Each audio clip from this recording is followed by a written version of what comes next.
On January 26, 1945, in Holtzwihr, France, a German soldier from the 2nd Mountain Division observed through an aid station window as medics brought in injured soldiers. His unit had launched an assault with 250 men and 6 tanks against a lone American position consisting of a burning tank destroyer equipped with 1 machine gun. The Germans faced only this single defensive point manned by an American force. Within the span of an hour, their number dwindled to just 70 effective soldiers. All survivors spoke in awe about the weapon that halted them in their tracks. This formidable tool was not a secret or advanced German invention, but rather an ordinary American machine gun known as the Browning M2, which had been manufactured since 1933. Despite its simplicity, it became the most dreaded weapon in the U.S. military arsenal due to its relentless and deadly efficiency.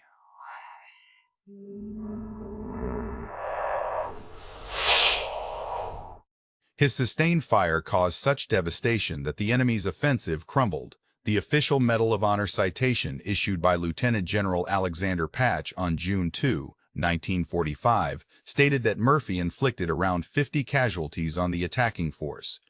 Medical personnel treating wounded soldiers quickly learned to identify those hit by 50 caliber rounds based on the nature and extent of their injuries.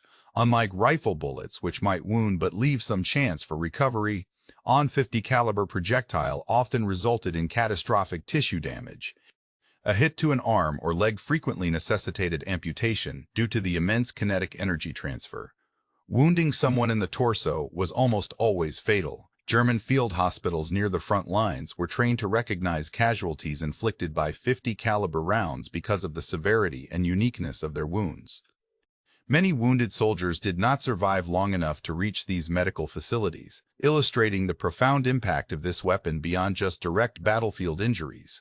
German troops exposed to continuous fire from 50 caliber weapons experienced higher rates of psychological trauma, combat fatigue, and disintegration of unit cohesion compared to those facing conventional small arms.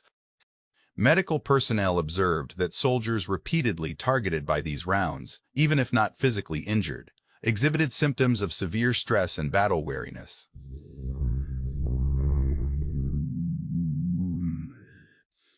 The awareness that the next burst could be lethal, regardless of attempts to seek cover, induced a profound sense of vulnerability with significant medical and military implications. This phenomenon was not confined to one instance. It occurred across various theaters, from Normandy's bocage to the icy Ardennes forests, from North Africa's deserts to the skies above the Reich. German soldiers quickly learned to dread a particular sound, the resonant, rhythmic thunder of the M2 Browning firing between 405 and 55 rounds per minute. Each powerful 50 caliber round had the capacity to penetrate light armor, shatter concrete structures, and inflict catastrophic damage on human bodies.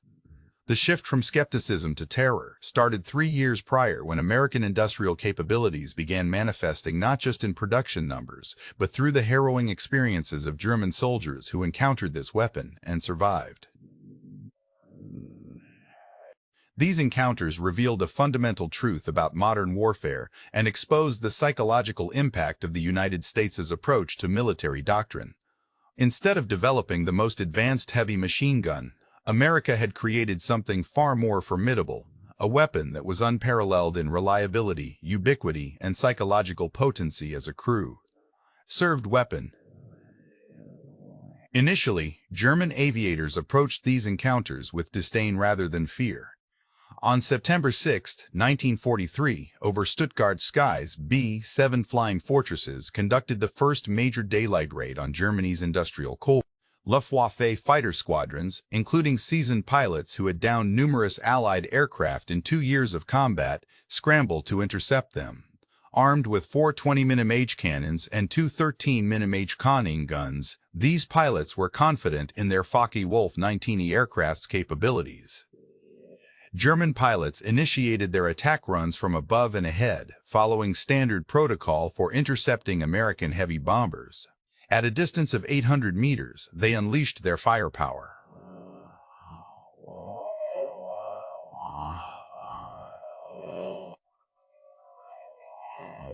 Suddenly, something unprecedented occurred that would forever alter German perceptions of aerial combat. The bombers burst into light, not from damage, but from the muzzle flashes of their defensive guns. Each B-7 bomber was equipped with 13 Browning M2 machine guns, and a standard formation comprised 36 bombers, which meant an astounding 68 heavy machine guns in total, with each gun capable of firing at distances up to 30 meters lethally. The collective defensive fire rate exceeded 6,000 rounds per minute, forming an impenetrable steel curtain. German fighters felt their planes shudder as 50 caliber bullets ripped through wings, engine cowls, and canopies. Many broke off their attacks and dived away with aircraft smoking from hits and leaking hydraulic fluid.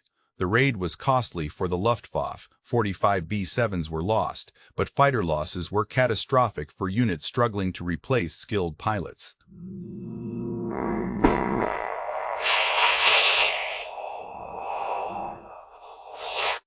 German pilots had yet to grasp that they were up against not just weaponry but a strategic approach to aerial defense.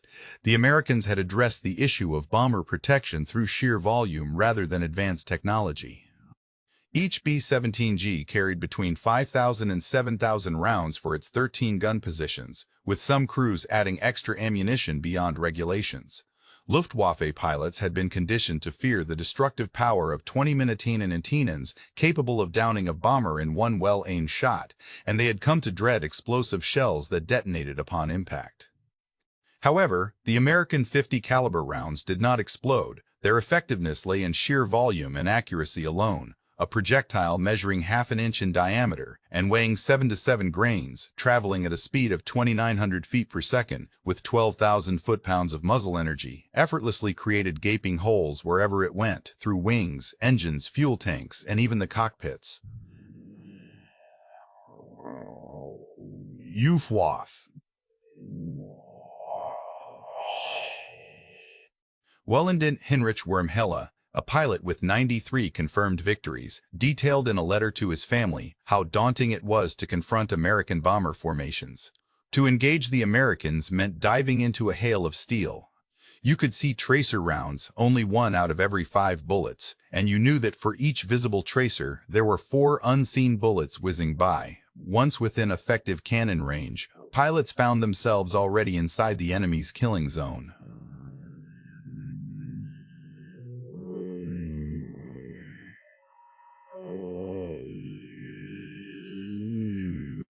They attempted frontal assaults, dives from above, climbs from below, and attacks from the sides, but none of these strategies consistently worked.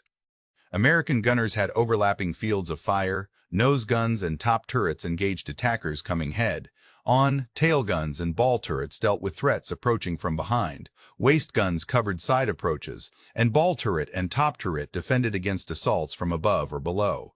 There was no safe way to approach the bombers. The United States Army Air Forces meticulously arranged their combat box formations of 18 B-17 aircraft in 3-dimensional space to maximize defensive coverage. The real terror, however, stemmed not just from the sheer volume of fire but also from its reliability. German pilots flying Messerschmitt Bf-10-9s or Focke-Wulf I-190s knew their cannons were prone to jamming in cold high-altitude conditions. Even the MG-30-31, a more reliable 13-man machine gun, required meticulous maintenance and would often fail at crucial moments. The Browning M2, used by Americans, performed exceptionally well. It could fire non-stop for extended periods. It continued to function even after being struck by German artillery. Even when the barrels glowed red due to continuous firing, it kept shooting. American maintenance teams swiftly replaced overheated barrels in mere minutes, allowing the gun to resume operation seamlessly without any delays. Lieutenant Wolfgang Fischer, a J-88 pilot who flew bomber interception missions over Germany during World War II, survived and provided testimony at post-war Luftwaffe debriefings in March 1946. His statements reflected the growing awareness among German aircrew. The American bomber formations were known as Die Fliegenden Festungen, or flying fortresses. However, what truly made them impenetrable was not their armor or their formation tactics, but the relentless and reliable 50 caliber machine guns that never failed to fire and never jammed. Many pilots fell victim not to American fighters but to the defensive firepower from these bombers. It felt like diving into a meat grinder. In the ground war, a similar story unfolded with different specifics. On June 6, 1944, in Normandy, Oberst Hans von Luck commanded elements of the 201st Panzer Division defending against the Allied invasion. Von Luck was not an ordinary officer. He had fought at El Alamein, earned the Knight's Cross, and later published his acclaimed memoir titled Panzer Grenadier Commander. His division was one of the first German units to engage American forces in sustained ground combat. What von Luck discovered was that American military doctrine extensively utilized the 50 caliber machine gun on nearly every combat vehicle. Jeeps, trucks, half-tracks, tanks with turret roofs, tank destroyers, and even supply vehicles all carried them. The Americans had accomplished something the Germans had never attempted: universal heavy machine gun coverage across their entire force structure. Von Luck mentioned this in his memoirs, discussing the tactical implications. We were told that our training and doctrine would compensate for any material disadvantages against the Americans. However, at Normandy, I realized that wasn't true. The Americans didn't rely solely on superior tactics. They had an abundance of ammunition to sustain constant fire, even if they made mistakes. The psychological impact was as devastating as the physical casualties. The German army had constructed its infantry doctrine around the machine gun. Weapons like the MG-34 and its successor, the MG-42, were formidable tools of war. With a rate of fire exceeding 2,000 rounds per minute, the MG-42 earned the Allied nickname, Hitler's buzzsaw. German squads typically carried 800 rounds for each machine gun, organizing their tactics to support the gun crew. This concept, known as an all-purpose machine gun, would later be adopted by NATO forces due to its tactical effectiveness. Nevertheless, the Germans never anticipated the sheer scale of American 50 caliber machine gun deployment. A single American armored division advancing through France could field hundreds of these weapons on vehicles. American supply convoys also adhered to a well-documented pattern of alternating fire. One vehicle moved right while another shot left, covering both flanks and disrupting German ambushes. This strategy proved highly effective against Panzer IV teams attempting to engage American armor at close range. Instead of cautiously advancing and waiting for the enemy to reveal their positions, American units employed a technique known as reconnaissance by fire. They would continuously fire their 50 caliber machine guns into any suspicious areas: tree lines, farm buildings, stone walls, hedges. The volume of fire either suppressed hidden German positions or forced them to return fire, thus revealing their locations. This tactic is well documented in primary sources such as Tank Tactics from Normandy to Lorraine by Roman Jeremowicz, and demonstrates how American firepower drove German soldiers to the brink of frustration. Surviving squad leaders taken prisoner after fighting in Normandy described their experiences during debriefings preserved by the United States Army Historical Division. They recounted facing relentless machine gun fire from the Americans that never ceased, whether directed at known targets or not. The constant barrage forced German soldiers to stay hidden and immobile, preventing them from moving freely. The endless American firepower, coupled with the scarcity of ammunition for the Germans, led to a psychological shift in their behavior. After just 2 weeks of combat against the Allies, soldiers would remain under cover during daylight hours, not out of fear but because it was simply impossible to move without risking exposure to the unrelenting machine gun fire. Movement often spelled doom. The M16 multiple gun motor carriage exemplified the United States' aggressive approach to firepower. This vehicle was a half-track featuring 4 45 caliber machine guns mounted on a powered turret, originally intended for anti-aircraft defense. When all 4 guns were fired simultaneously, they could unleash nearly 2,000 rounds per minute. Soldiers nicknamed this formidable weapon the meat chopper or the Kraut mower. In November 1944, official reports from the 47th 3rd Day A Battalion revealed that its primary mission of anti-aircraft defense often shifted to ground support operations against enemy infantry and light vehicles. By late 1944, German air superiority over Western Europe had largely been neutralized. Consequently, American anti-aircraft units were redeployed for ground combat missions. The MES-6 half-track proved highly lethal in these new roles, effectively breaking up numerous attacks by German forces during the Battle of the Bulge, which took place from December 16, 1944 to January 25, 1945. When. German units attempted to ambush American supply convoys, they found themselves outmatched. The Germans had previously succeeded in disrupting Allied logistics with a tactic that involved allowing the lead vehicles of a convoy to pass before attacking those in the middle to create roadblocks and systematically destroying the trapped vehicles. However, this strategy failed against the Americans because their convoys were fortified with 50 caliber machine gun, armed vehicles interspersed throughout. When an ambush was initiated, American units quickly returned fire with devastating effect, causing severe casualties among the German ambush teams while simultaneously maneuvering to outflank them.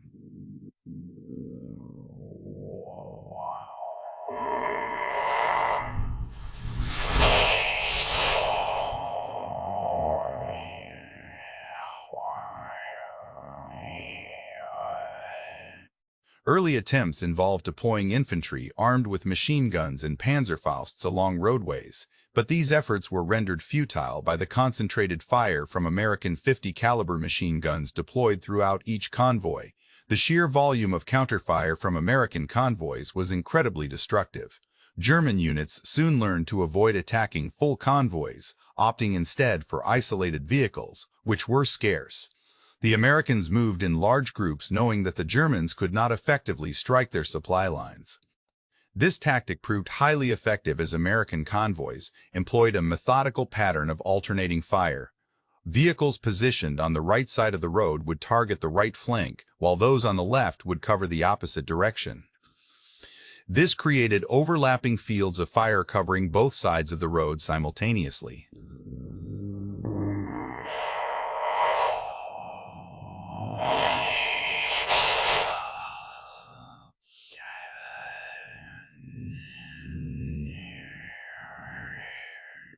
The psychological impact of being under attack from multiple angles, by guns capable of penetrating cover and seemingly endless ammunition, made successful ambushes extremely difficult. American logistics units recognized that the 50 caliber machine gun was their main defensive weapon. Drivers and assistant drivers received extensive training on its use, and they carried far more ammunition than officially allocated. Convoy commanders were empowered to respond immediately with overwhelming fire against any perceived threats. By mid-1944, German forces had largely abandoned attempts to interdict American supply lines in areas where the Americans enjoyed air superiority and robust ground combat capabilities. This shift had significant strategic implications beyond the tactical level. German forces found it nearly impossible to disrupt American logistics effectively in France and later in Germany. As a result, American units could rely on consistent resupply of ammunition, fuel, food, and equipment when needed. Food. In contrast, German planning was hampered by chronic shortages of ammunition and fuel, along with the certainty that whatever supplies did arrive would be delayed and insufficient. The 50 caliber machine gun symbolized both the cause and the effect of American logistical superiority. It proved effective because American factories were capable of producing ammunition on an enormous scale. This sustained operational capability was due to its reliability, ensuring that once delivered, the ammunition would be used effectively in combat. German troops witnessing the arc of tracer rounds from American artillery at night realized they were seeing not just a display of ammunition usage but evidence of industrial might that their own nation could not replicate. The aerial bombardment added another layer to the German soldiers' fear of the 50 caliber weaponry. The Republic P-47 Thunderbolt, affectionately known as the Jug by American pilots, was equipped with 8 Browning M2 machine guns mounted in its wings. German ground forces quickly learned to identify the distinctive silhouette and sound of approaching P-47s, which signaled impending death. A flight of 4 P-47s would concentrate the firepower of 32 Browning machine guns on a target area. The aircraft typically approached at high speed and low altitude, often giving minimal warning before unleashing their assault. Pilots commenced firing from ranges between 600 to 800 meters, sweeping their targets with intense machine gun fire. Survivors described the experience as akin to being hit by a horizontal deluge of metal that left no trace of its victims intact. German supply sergeants who endured multiple strafing runs during the withdrawal from Normandy in August 1944 recounted in interrogations the sense of helplessness felt by ground troops against American air power.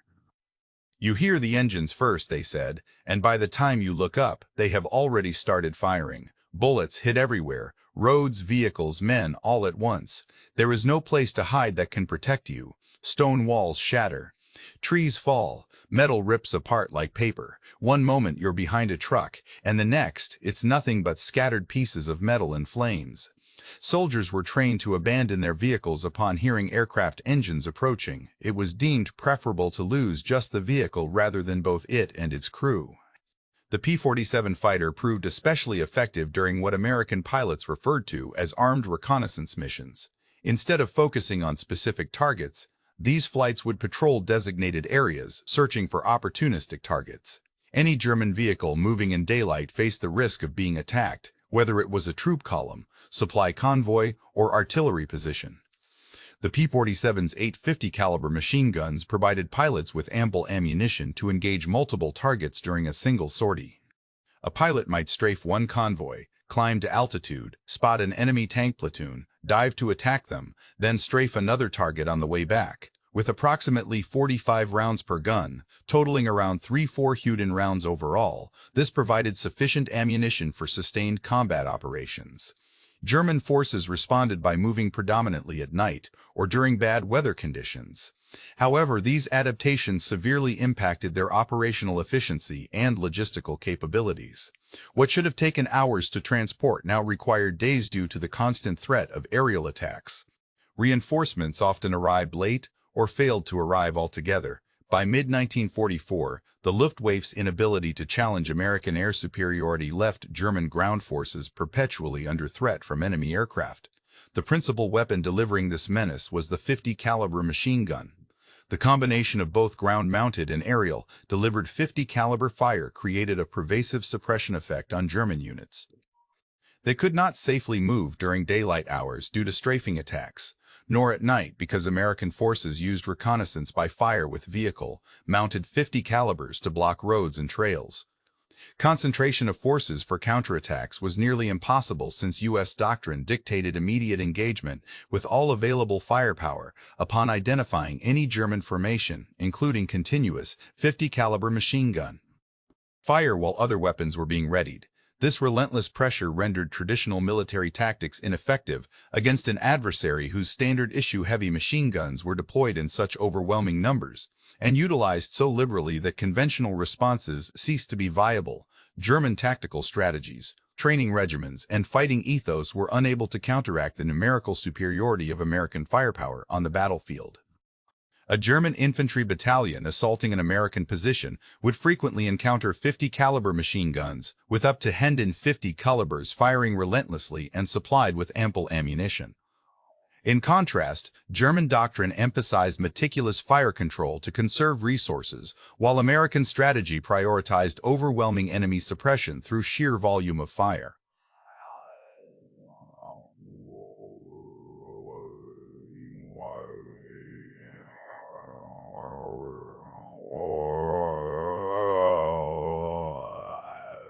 Assa's indication became evident when these opposing approaches.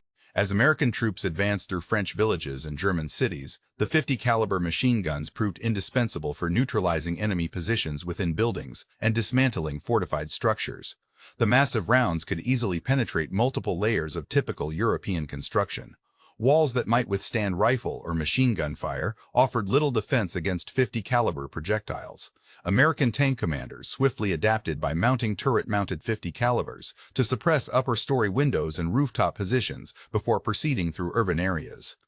This tactic involved halting at street corners, traversing the 50 caliber across building facades while continuously firing at potential enemy positions, forcing German defenders into cover and facilitating infantry advances.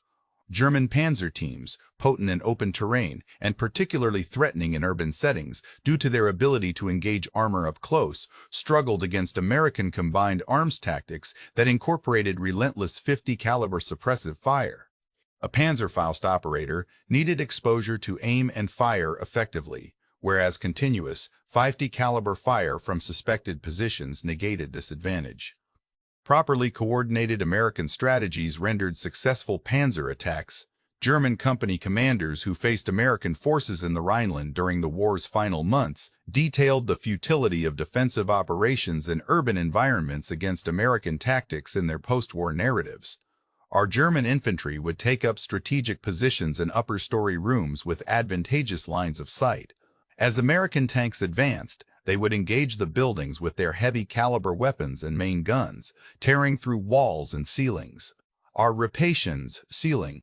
There was no place to hide safely. Soldiers would seek refuge behind furniture or interior walls, but even then, they remained vulnerable to the relentless gunfire. German soldiers were aware that walls and buildings offered concealment but not protection from such powerful fire. Yet, the instinctive human desire for shelter behind solid objects overpowered this rational understanding. Witnessing 50 caliber rounds pierce through meter-thick stone walls and continue their destructive path through multiple rooms shattered any sense of security provided by conventional cover. Soldiers felt exposed even when hidden and vulnerable despite being shielded by what would normally be considered adequate protection. This psychological strain accumulated over time. A soldier might endure one skirmish, then another, but each encounter with a relentless 50 caliber fire eroded their confidence in defensive positions further. The realization that no position could withstand American firepower indefinitely eventually led to a breakdown of combat effectiveness. Units would abandon their posts without direct assault because they knew American forces could and would reduce any defensive stronghold to rubble through sheer weight of fire.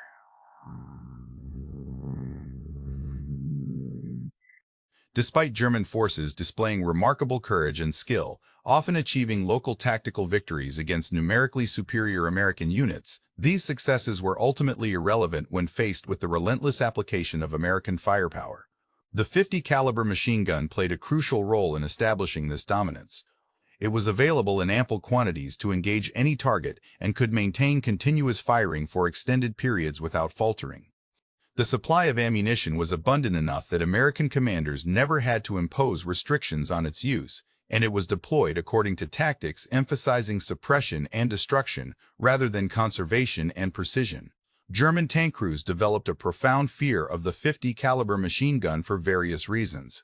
Although the M2 could not penetrate the frontal armor of German medium and heavy tanks, it effectively damaged optical equipment, disabled external storage elements, and suppressed accompanying infantry forces. More significantly, it could pierce the thinner side and rear armor of numerous German armored vehicles at combat ranges. American MEM tank destroyers were equipped with a 50 caliber M2 HB machine gun mounted on the rear of their turrets for anti-aircraft defense and close infantry support. Statistical analysis of ammunition expenditure reveals that these vehicles fired considerably more high-explosive shells than armor-piercing rounds, indicating extensive use in infantry support roles.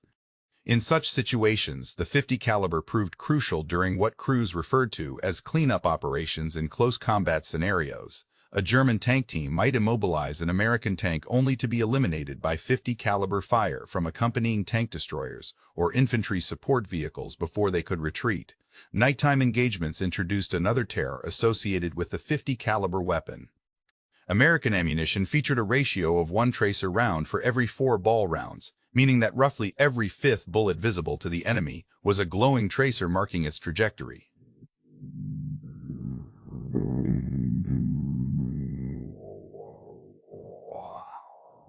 Witnessing American 50 caliber fire at night would see streaks of light moving slowly enough to track visually, but arriving with devastating speed and force. The psychological impact was profound. Soldiers could observe death approaching them as tracers converged on their position, knowing that for each visible tracer, 4 additional rounds were also in motion along the same path. Human instinct to duck or dodge provided no protection because by the time a soldier noticed the tracer, the actual rounds had already arrived. Veterans learned not to fixate on these tracers, but new recruits often found themselves mesmerized by the deadly light show, frequently freezing in open areas until struck. American forces deliberately capitalized on this psychological effect for tactical advantage. At night, reconnaissance by fire involved firing streams of 50 caliber rounds loaded with tracer bullets across suspected enemy positions. The sight was mesmerizing as entire areas would be illuminated by crisscrossing tracers. The combination of the sound and visual impact made the battlefield seem like a living nightmare to German soldiers. Captured German infantry squad leaders near Aachen in October 1944 recounted their experiences during interrogations. They described seeing American forces firing even when they could not see targets, aiming at sounds, movements, or nothing at all. Each tracer revealed the path of death, and there was no escaping it. By observing the trails of light, one could deduce that behind every visible tracer were 4 additional bullets. Soldiers calculated that a single gun firing for 10 seconds sent 50 rounds in total, with only 10 being tracers. This meant that when they saw 10 streaks of light, there were actually 40 more live rounds flying towards them. Realizing multiple guns were engaged made the situation even more terrifying. One would understand that survival depended on luck rather than skill or courage. While Germans also used tracer ammunition, their fire discipline doctrine limited its use to conserve expensive tracer rounds. Typically, a German machine gun crew might fire a burst with tracers for aiming accuracy and then switch to regular bullets. In contrast, American crews continuously fired mixed belts of both tracer and ball ammunition, creating a far more visually impressive display of firepower at night. Despite the Germans having higher rates of fire on average, the visual impact of American tactics was significantly more overwhelming. Beyond mere intimidation, this dominance had tangible strategic benefits as well. American military leaders could monitor their own gunfire and make adjustments promptly. When tracer rounds were landing short of a target, the gunner would notice this and correct it immediately. Observing German return fire was more challenging since they used fewer tracers. As a result, American units had better real-time feedback on the effectiveness of their fire compared to the Germans, who conserved tracer ammunition. This allowed American forces to adjust and concentrate their firepower more efficiently than their adversaries. The Germans responded by employing countermeasures such as advancing armor aggressively to close with American positions before .50 caliber fire could become overwhelming. However, this tactic often failed because American artillery and air support would engage German tanks at longer ranges, forcing them into the optimal engagement distance for .50 caliber machine guns.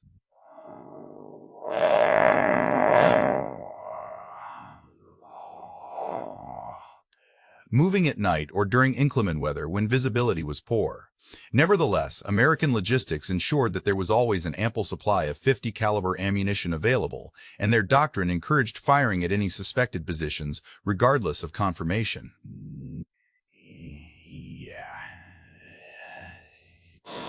On July 25, 1944, Operation Cobra commenced with the release of 300 tons of bombs dropped by 1-800 heavy bombers on German positions near Saint-Lô. Fritz Bain, a major general commanding the Panzerwehr Division, a top-tier German unit in the area, wrote detailed accounts for the United States Army Historical Division after the war, analyzing this campaign.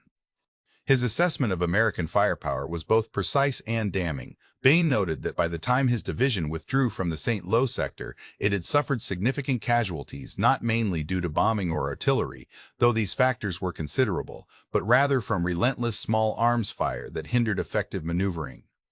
The presence of .50 caliber machine guns on all American vehicles prevented German troops from responding to advances without immediately being engaged. Bain concluded that the Americans had solved a critical issue in modern warfare, projecting superior firepower without necessitating superior training or tactics. General Fritz Bain was promoted to lieutenant general on July 20, 1944, participated in the Battle of the Bulge, and ultimately surrendered in April 1945.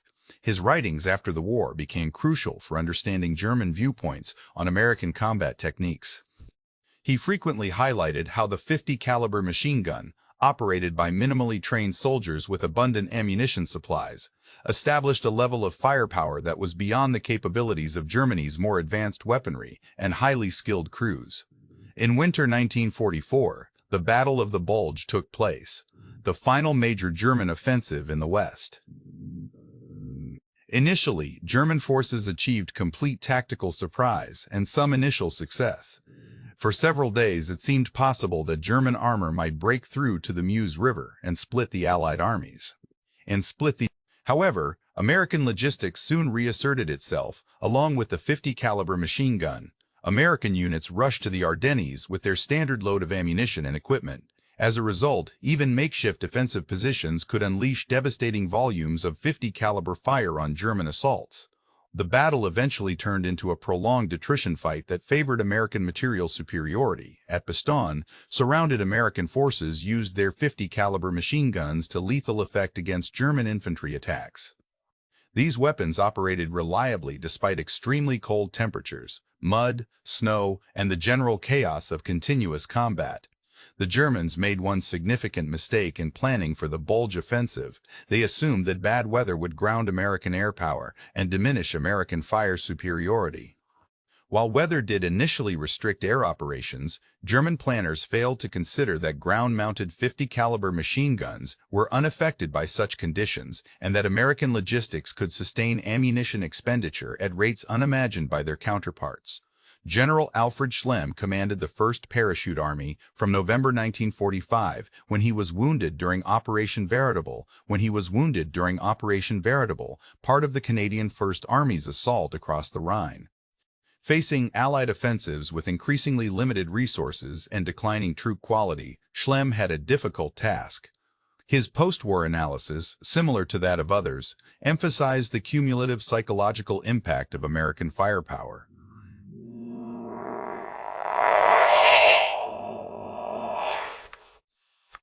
The knowledge that any position could be targeted and any movement could attract immediate fire, combined with a lack of effective countermeasures, created what Schlemm called a defensive mindset that made offensive operations nearly impossible. His troops managed to withdraw successfully across the Rhine River ahead of the final Allied advance, although he acknowledged that most of his losses were due to relentless attrition from American heavy machine gun fire during their retreat. This weapon weighed 84 pounds without a tripod and 108 pounds with the M3 mount, which made it substantial but still manageable for crew operation. With an effective range of 30 meters, the machine gun could engage targets far beyond the reach of German rifles and light machine guns. While its rate of fire ranged between 4T5 and 575 rounds per minute slower than that of the MG40, it was more sustainable given the limited ammunition available to German crews.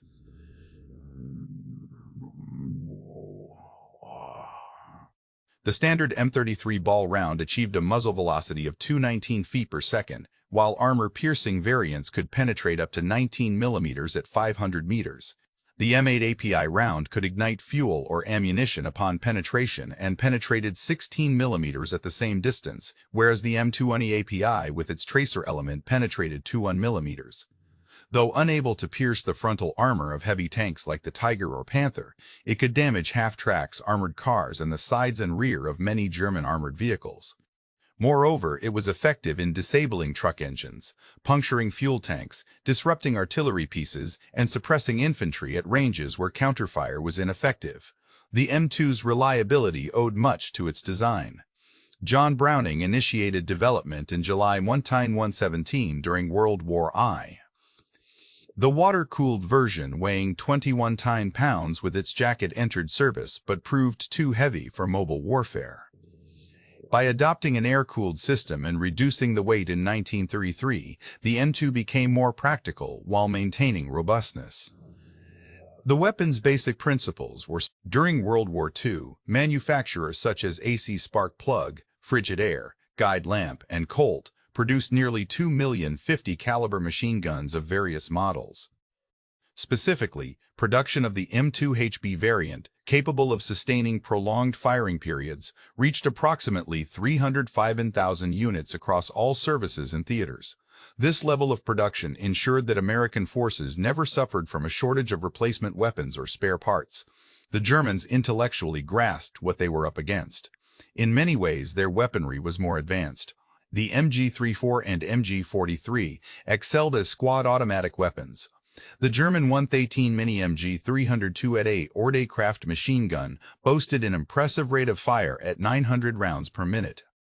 Their 20mm and 30mm aircraft cannons were also more destructive on a per-hit basis compared to any machine gun. However, such sophistication was rendered meaningless in the face of overwhelming material superiority. The Americans had developed a weapon that sufficed for every role it needed to fill, and they manufactured it in vast quantities. Each American bomber carried 13 M2s. Fighter aircraft like the P-47 Thunderbolt were equipped with 8 Me-2 machine gun. Every combat vehicle fielded by American forces also mounted at least one M2 machine gun. Infantry companies had organic 50-caliber heavy machine gun sections, and anti-aircraft units could repurpose their MiG-16 quad mounts for ground combat operations. The weapon was ubiquitous, always well-stocked with ammunition, and consistently reliable when needed. Its psychological impact on German forces was cumulative and devastating. Individual soldiers might survive encounters with 50-caliber fire, and units could successfully complete tactical missions despite facing superior American firepower. Yet over weeks and months of continuous combat, the relentless awareness that Americans could deliver overwhelming fire at any time and under all conditions eroded German combat effectiveness as surely as casualties and equipment losses did. This was not a result of cowardice among German soldiers. These were seasoned troops who had fought across Europe and North Africa. Numerous individuals had endured Soviet assaults on the Eastern Front, yet there was a particularly debilitating aspect to how American warfare was conducted. While the Soviets could inundate enemies with human waves and artillery barrages, and the British showcased tactical brilliance and coordination, Americans relied on deploying an abundance of material resources and relentlessly firing until opposition crumbled. German commanders found it increasingly challenging to inspire their troops to launch attacks when they knew they would face relentless American 50-caliber gunfire. German infantrymen hesitated to maneuver during daylight hours, and vehicles sought cover rather than advancing. The tactical advantage gradually shifted towards the Americans not due to superior tactics or better training, but because American military doctrine centered on unlimited ammunition and dependable weaponry rendered German strategy obsolete. The disdain that German soldiers harbored for the 50-caliber machine gun stemmed from their resentment of craftsmen encountering mass production techniques and skilled warriors confronting industrial warfare methods. This weapon symbolized everything about American combat approaches that Germans found foreign: the casual expenditure of ammunition, reliance on material superiority over superior skill, and a willingness to destroy rather than capture or bypass. These tactics did not align with traditional European military practices. Instead, they reflected those of an industrial power that had determined material costs were more affordable than casualties and more effective than tactical finesse. Post-war analyses by German military historians and former officers consistently pointed out this reality. The American 50-caliber machine gun was not the most technologically advanced weapon of World War II. It wasn't the fastest firing, most accurate, lightest, or most versatile. Yet it remained highly effective due to its reliability, ubiquity, and overwhelming logistical support. The true strength lay not just in the weapon itself, but in the system that mass-produced millions of them, supplied billions of rounds of ammunition, and employed them according to doctrine that accepted material expenditure as the price for victory. This comprehensive system is what ultimately defeated Germany. The M2 Browning's legacy can be gauged by its enduring service. Nearly 80 years after entering production, it continues in active use with the United States military and armed forces worldwide. Or, it has outlasted every weapon system it faced during World War II and has been deployed in all American conflicts since then, reflecting the enduring soundness of its design and the effectiveness of the military philosophy it represents.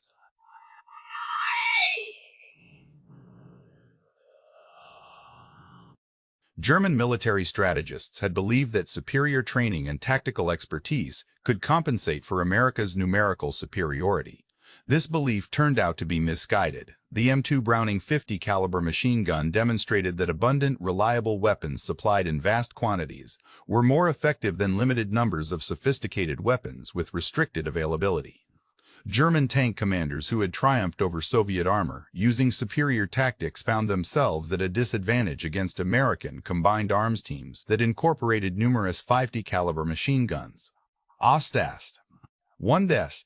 German infantrymen skilled in the use of the MG-42 discovered their expertise was rendered irrelevant when faced with relentless fire from American forces. Likewise, German pilots who excelled against the WWII were decimated by defensive fire from American bomber formations, prioritizing volume over precision.